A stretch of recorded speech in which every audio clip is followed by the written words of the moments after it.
Assalamualaikum warahmatullahi wabarakatuh. Perkenalkan, nama saya Nina Elvira dengan NIM 196340008 dari Prodi Pendidikan Sosiologi Fakultas Ilmu Sosial Universitas Negeri Makassar. Pada kesempatan kali ini saya akan menampilkan video pembelajaran menggunakan model problem based learning. Baik, langsung saja kita masuk ke videonya.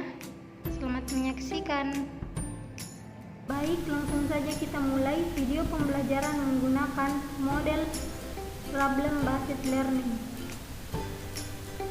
Gambar berikut ini merupakan gambar integrasi sosial antar masyarakat.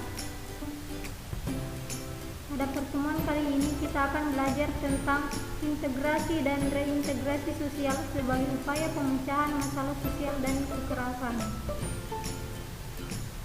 Tujuan pembelajaran pada materi kali ini yaitu peserta didik diharapkan mampu yang pertama mengidentifikasi definisi dari integrasi sosial, yang kedua mengidentifikasi syarat berhasilnya suatu integrasi menurut R. William Light, yang ketiga mengklasifikasi proses dari integrasi sosial, yang keempat mengidentifikasi bentuk-bentuk dari integrasi sosial, yang kelima mengidentifikasi faktor pendorong dari integrasi sosial.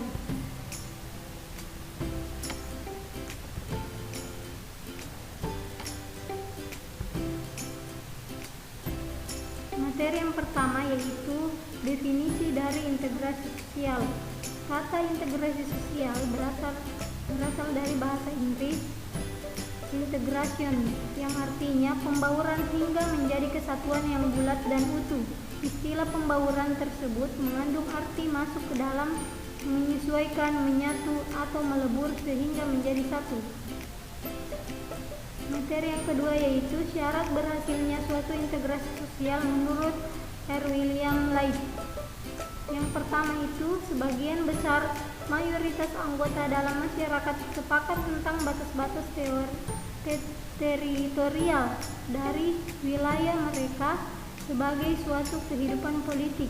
Yang kedua, sebagian besar mayoritas anggota masyarakat tersebut sepakat mengenai struktur masyarakat dalam wilayah teritorial tersebut.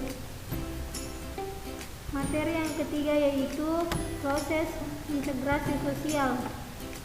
Integrasi sosial tidak pernah dapat dicapai sehingga sempurna, namun secara fundamental sistem sosial selalu cenderung bergerak ke arah keseimbangan yang dinamis. Proses integrasi tidak bisa begitu saja. Integrasi merupakan proses yang panjang dalam waktu yang lama.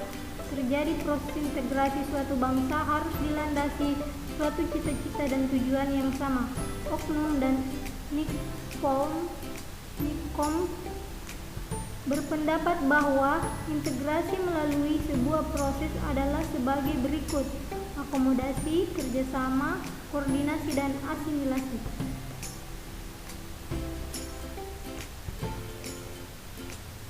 Materi yang keempat yaitu bentuk dari integrasi sosial. Seperti halnya konflik, integrasi dapat terjadi secara vertikal maupun horizontal. Integrasi vertikal terjadi antara kelas-kelas sosial, sedangkan integrasi horizontal terjadi karena konflik kelompok-kelompok sosial di masyarakat. Bentuk integrasi di masyarakat berdasarkan penyebab terjadinya sebagai berikut. Yang pertama itu integrasi atas dasar paksaan. Dalam sebuah masyarakat majemuk seperti Indonesia, konflik antar kelas maupun antar kelompok sering terjadi, seringkali di antara pihak-pihak yang berkonflik sampai titik temu untuk menyelesaikan persoalan yang membuat mereka selalu berkonflik. Yang kedua itu integrasi normatif.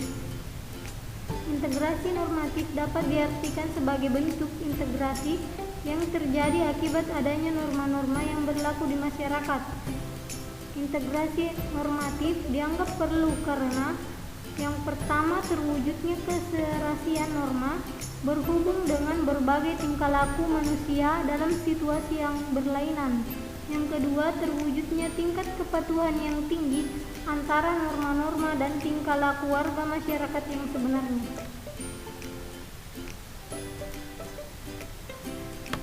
Yang ketiga yaitu integrasi fungsional.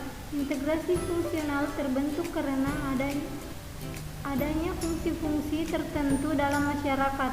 Sebuah integrasi dapat terbentuk dengan mengedepankan fungsi dari masing-masing pihak yang ada dalam sebuah masyarakat. Yang keempat yaitu integrasi dasar saling ketergantungan ekonomi. Integrasi atas dasar ketergantungan ekonomi. Faktor ekonomi merupakan faktor yang paling banyak mengintegrasikan masyarakat.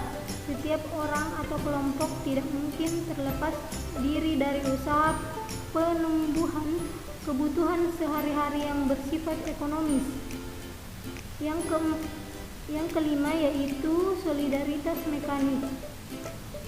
Solidaritas ini berdasarkan pada kesadaran kolektif bersama yang menunjukkan pada totalitas dan perilaku bersama yang tepat yang terdapat dalam masyarakat, misalnya gotong royong. Yang keenam yaitu solidaritas organik. Solidaritas organik yang menitik beratkan pada hasil kerja individu, sehingga untuk solidaritas ini cenderung dilakukan pada masyarakat kota.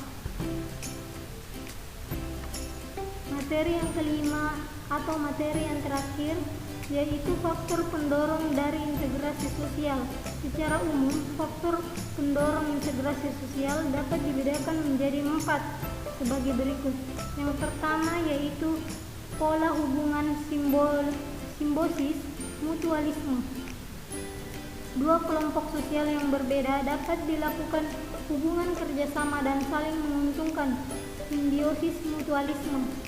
Untuk mewujudkan hal itu, keduanya harus merasa saling membutuhkan dan bersedia saling mengerti posisi masing-masing.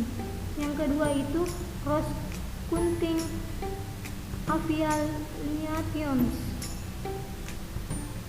adalah keanggotaan ganda. Hal itu terjadi apabila seorang atau sekelompok orang menjadi anggota berbagai kesatuan sosial. Misalnya, suatu ketika terjadi konflik antara warga pendatang dengan penduduk asli. Setelah keduanya saling mengetahui bahwa mereka memeluk agama yang sama, konflik pun segera berakhir. Itulah tadi video pembelajaran dari saya. Kurang dan lebihnya mohon dimaafkan. Sekian dan terima kasih. Wassalamualaikum warahmatullahi wabarakatuh.